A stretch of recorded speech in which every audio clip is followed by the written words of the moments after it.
My name is Suhail Kadri. I have been living in Norwalk for now, this is my 40th year. Grew up in Norwalk, went to school here. Actually went to school down the street from where the property site is.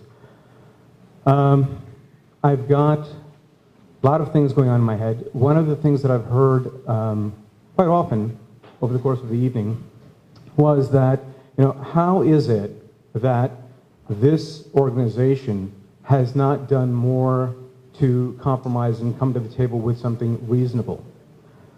And to that I will say this. When we purchased this property, the intent was, of course, to build a mosque, but we asked the city, how large a structure are we allowed to put on this property? We didn't make that, we didn't pull a rabbit out of a hat and say this is the size we're going to do and we're going to push it through regardless. We asked what is appropriate for this lot. We built, we designed over 2 years to 3 years, designing, refining, adjusting this with the zoning staff, and many of the meetings, zoning commission was also present.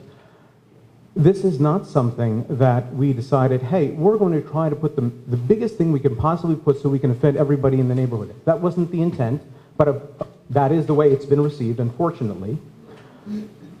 To understand what we have done to get to where we are, understand that every aspect of a well-designed building serves a specific purpose.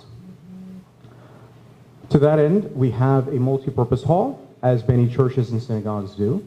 We had classroom space, library space for our children, which many other congregants have in their houses of worship.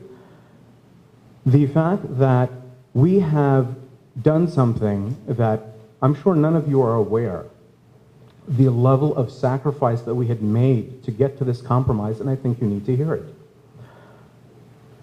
We reduced the size of the rear building, which was our multi-purpose hall and our classrooms, by 50%. How did we do that? We did something that nobody in this room likely would ever do, and that is put strangers and others before their own children. We sacrificed our classrooms and library, which were intended for our children, to get to this compromise. And let me tell you, that was not an easy decision. It was very, very painful. To think that I'm listening to people here who have no clue as to what goes into negotiations, and I understand that people feel left out, but not everybody in the town can be part of a negotiation. You have elected officials to do that for you.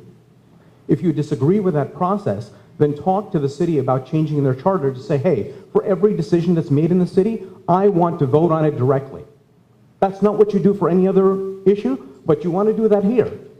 Understand that we have put up great sacrifices and the additional cost to the organization to make the modifications that are necessary to reach this agreed upon plan is going to cost at least another $100,000 out of our pocket, which is not being sought in this settlement.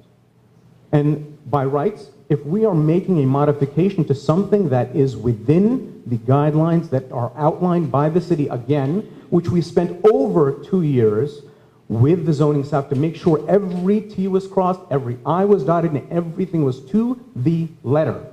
To come in and say, just because we think it's too big, we think that you should be pushed out, find someplace else to go, and to heck with all the efforts that you've done up to this point, and wash it out the door.